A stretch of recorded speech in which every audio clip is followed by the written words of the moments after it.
suddenly wonder what it's all about. That's love. Oh, that's love. That's love. Just when you think you're on solid ground,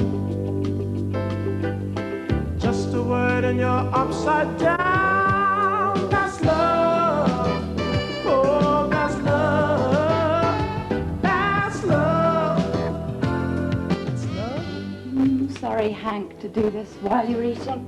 Just want to bung some of Donald's washing in the machine. Please, don't mind me. Don't they have laundries in the West Indies? Apparently not.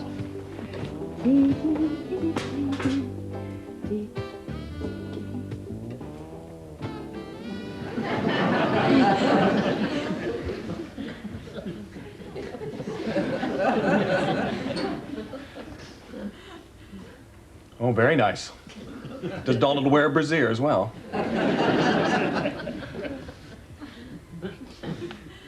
Now, I'm sure there's a very simple, innocent explanation. You've been here a week, Hank. That's the first silly thing you've said.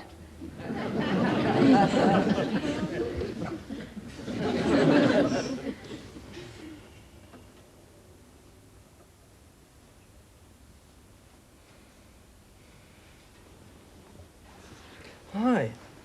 Oh, I was dreaming I was still on the plane. Oh, give us a cuddle. Oh, it's lovely to see you. Donald? Hmm? Have you got something to tell me? I don't know. Have I? You tell me. There's a sort of global comprehensiveness about that question which leaves me blank. Like being asked at school to write an essay about anything you like. I wasn't trying to be specific. Narrow it down a bit, eh? The West Indies. Yes, well, population, climate, imports, exports. Oh, Donald! Oh, talking of West Indian exports. Oh, Donald! Are you crying? No. What then? Nothing. Well, I could have bought you something bigger, I suppose, but I thought you'd prefer this to a caseload of coconuts.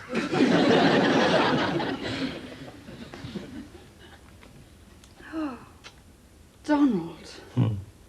It must have cost the earth. It was duty-free, so it only cost about 2.5 continents. Duty-free? Where? Grand Cayman. Here. The airport shop? Yes, as a matter of fact.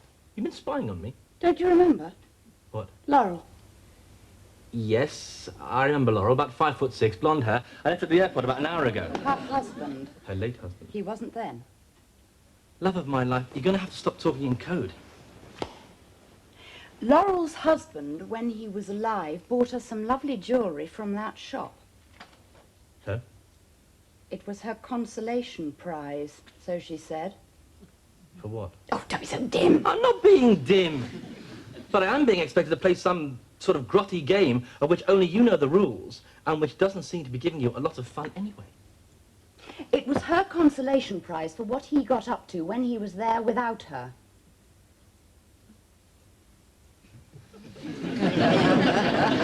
Oh, yes. Is this my consolation prize? It's very interesting, you know. Well? Twice, Laurel pointed out that shop as being the best place to get you a present. Suppose she helped you choose it, too? No, not at all. What does not at all mean? She didn't even help you a little bit? Well. Ah. You know, either this is very unfortunate or Laurel is an ace mixer. Or? You're going to put this on? Not just at the moment. It isn't funny. Yes, it is. Or it would be if it weren't awful. First, you won't take the best job ever offered to you because it came from Laurel. And now, you won't take the best present I've ever bought you because there's some vague connection with her. Come on.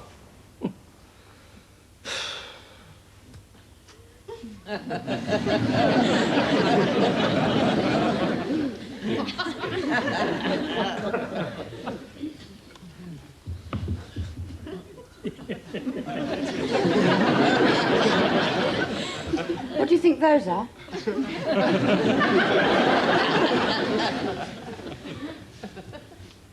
Knickers? Ho, ho. Have I got more than one guess? They are knickers, aren't they? What about them? Very saucy.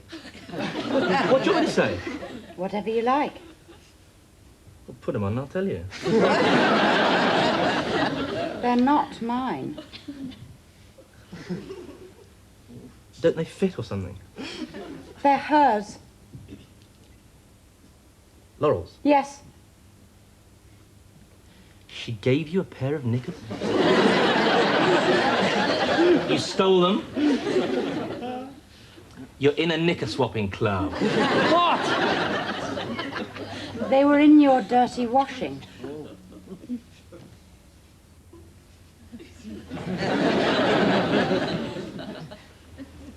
Ah.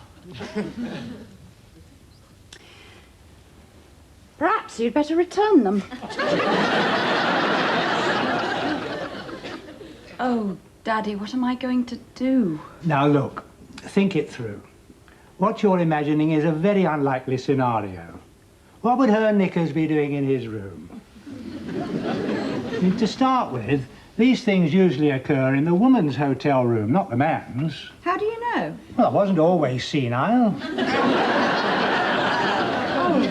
Daddy! No, stop barking up the wrong tree all day. It's deafening. Sorry. The man walks the woman back to her room, and then she asks him in for a drink, and then, well, hey. Well, I mean, she doesn't see him home to his room, does she? Well, perhaps his room's near the dining room or the beach or whatever.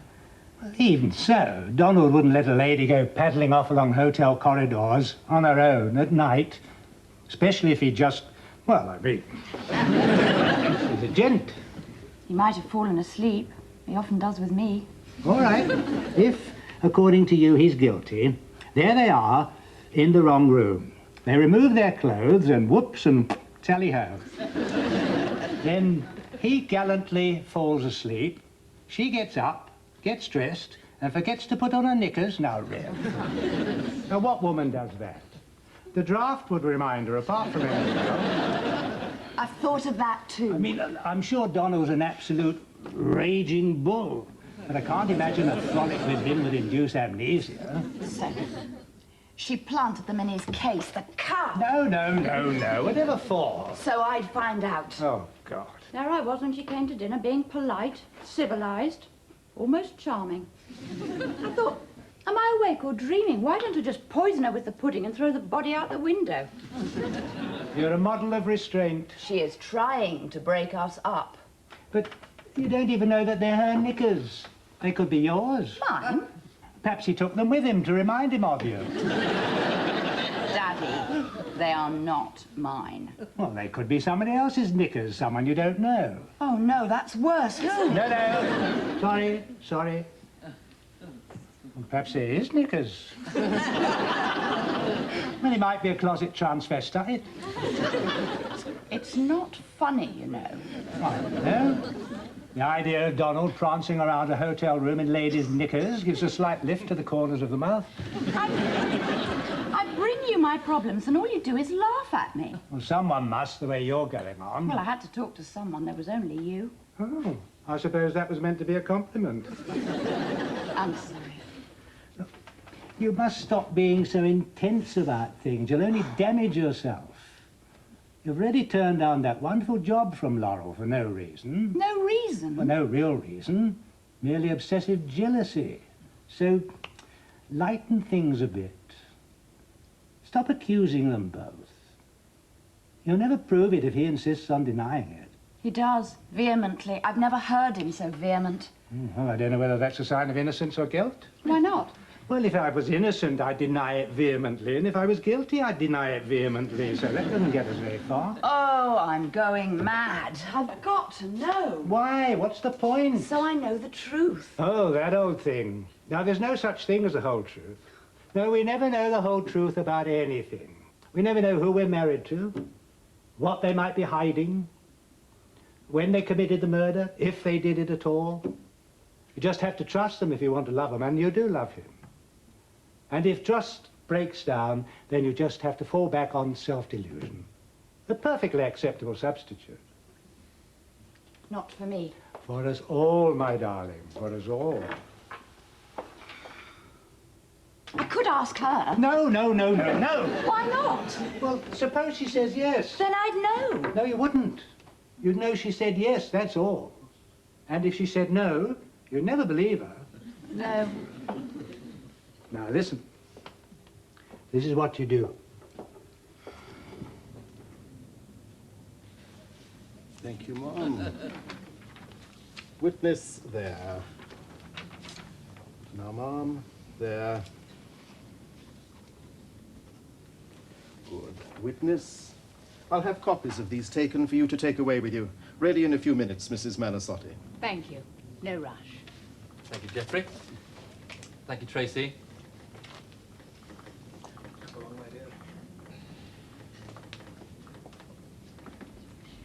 He's adorable, isn't he? It's how I've always thought of him. So, those papers tie everything up. The offshore trusts, the boy's future, tax, everything. Legally, yes. All you need now is an army of accountants. So, this is the end of the line for you and me. Looks like it. A quick trip to the West Indies and... That's life.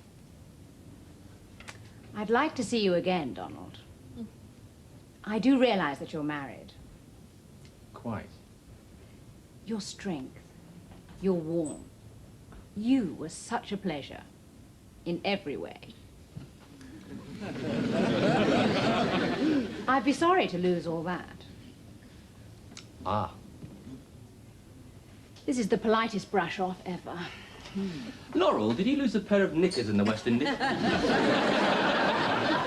Knickers? Yes. Did you? I don't know. I don't keep that close account. Someone put some knickers in my case. In the bag, under the lid, where I put my stuff for washing. Patsy found them. And told you. Yup. I'm disappointed in her. I wouldn't have. They caused a lot of trouble. I'll bet they did. Did you put them in there? Deliberately, you mean? It would scarcely have been an accident, would it? Do you think I'd do something like that? Yes? Your wife's here, Mr. Redmond? Patsy? Yes, that one, sir. She's come to take you to lunch, sir. Should be fun, don't you think? Oh, Laurel! What a lovely surprise! I was hoping to catch you. Catch me? Yes. Lunch?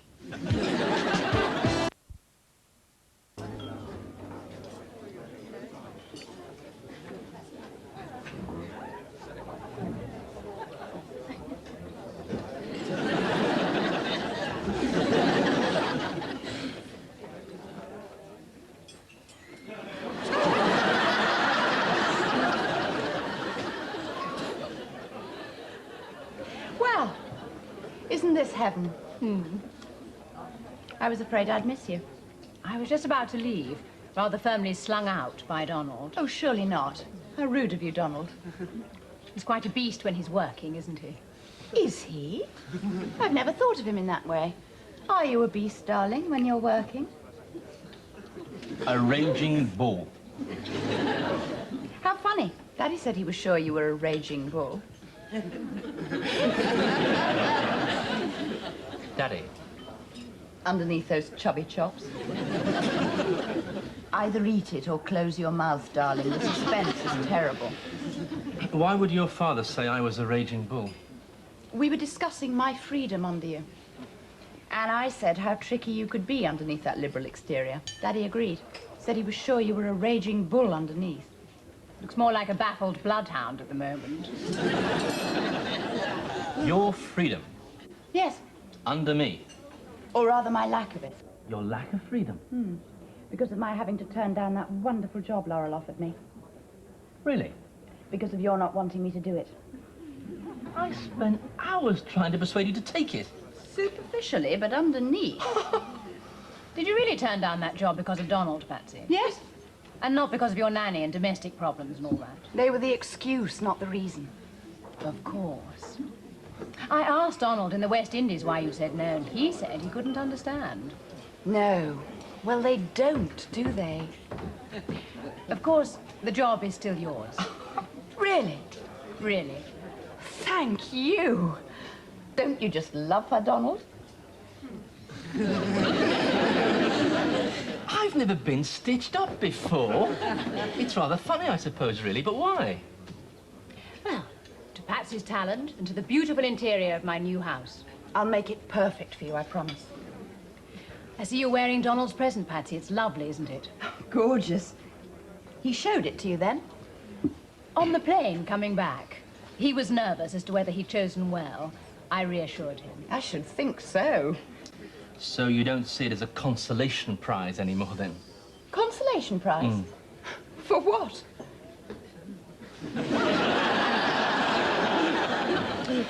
Right! As we're all playing at silly buggers, I'd like you to see this. Laurel, do you recognize these things? I have a lifetime's experience of wearing them. This particular pair? It's hard to say. Have you finished your asparagus, signore?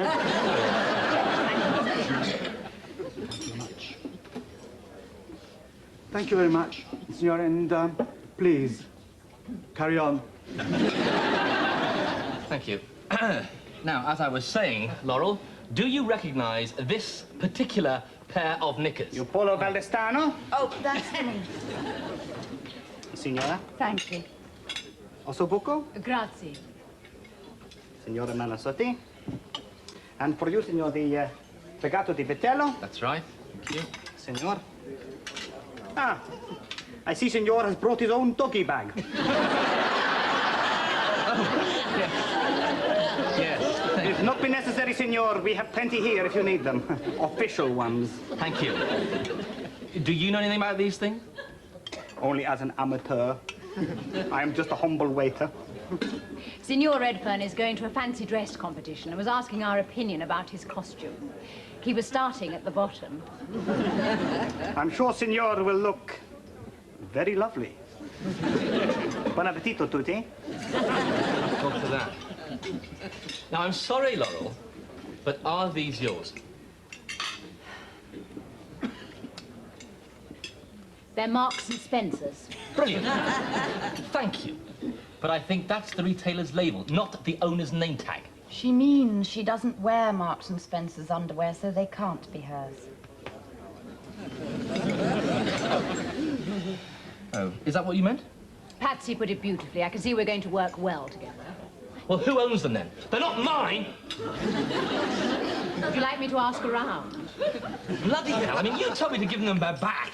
Yes, to your lady friend on your trip. Presumably, Laurel wasn't the only female in the entire West Indies.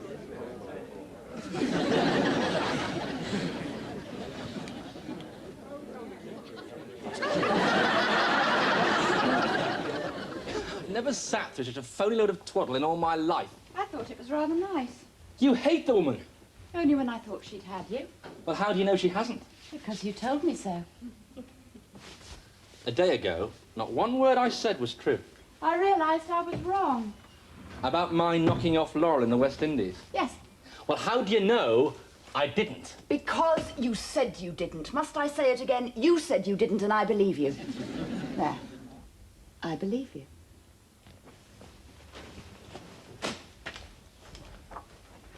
What caused this about turn? Don't you want to be believed? You're wearing your present. Don't you want me to? You took that job. Something else you wanted. There you are. You have everything you wanted. There's something going on. Is this one of Amanda's half-witted schemes? No. Amanda would never have thought of this. Ah. So someone did. I did. Don't you understand? For myself. For that job. Laurel's job. Cost me a lot to turn that down. I only did it because of her effect on you. But it ate away at me. There you were, out there with her, and I was stuck here. I'd slammed shut in my own face the best door I'd ever had opened to me.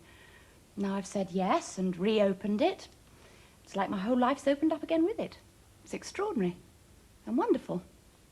I'm so excited. It's a release. Your whole life? That part of it. What about the other part? What other part? Us. Aren't you damaging that? Well, I rather thought you'd done that by... By what?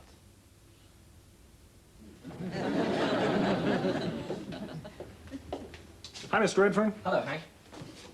Is that my stuff you're getting at there? Yep. You don't have to do that, you know. Oh, that's okay. Patsy, Mrs. Redfern. No, call her Patsy. Well, she did say to. Of course. Well, she must have left this stuff in here since yesterday morning when she loaded up the machine. Should be clean by now, eh? I see. They're two great kids you got there, you know. Gee, I love them already. Yes, good. And your wife's father, Victor? I mean, Mr. Wilkinson? Gosh, what a great guy he is. You've met Victor? This morning. Was Patsy's mother with him? No, he was here on his own. Ah. Did I say something? You're a great guy too, Hank. Thoroughly decent. Not the most exciting compliment I've ever had, but thanks. But I wouldn't employ you as a secret agent. No, I don't think I would either. I've been tried in my absence, found guilty in my absence, and sentenced in my absence. As long as I hang you in your absence, I shouldn't worry. I feel as if I'm on some kind of weird roller coaster that's roaring along out of my control. Ah, you mean life? And it all seems to be as a result of your talking to Patsy. No. Oh, no. It's a result of Patsy not being able to cope with knowing that you had a fling with Laurel Manasotti. I didn't. I could have, but I didn't. Those knickers, old boy, leaving those there. What a cock-up. Laurel wanted me to, but I didn't. That's it. Strenuous denial. Even if Laurel says you did, you can always say that she's lying. I'll even admit to you. I wanted to. I should think you did. You're not ill, are you? I even felt a faint stirring in the loins myself when I met her. And I thought that department had been given early retirement years ago. Victor, listen to me. What did you tell Patsy to do? I must know. The only thing possible. Pretend it never happened. I see. Just as you're doing. But I'm telling the truth. I couldn't have put it better myself. I haven't bumped Laurel! Don't keep shouting that, old chap. It's very wearing and quite unnecessary. Now, I'm off. Must let you work. But you're making me very sorry I didn't. Yes, aren't we all? Well, thanks for the liquid lunch. It was delicious. Better than adultery any day. Less side effects. Booze only kills you.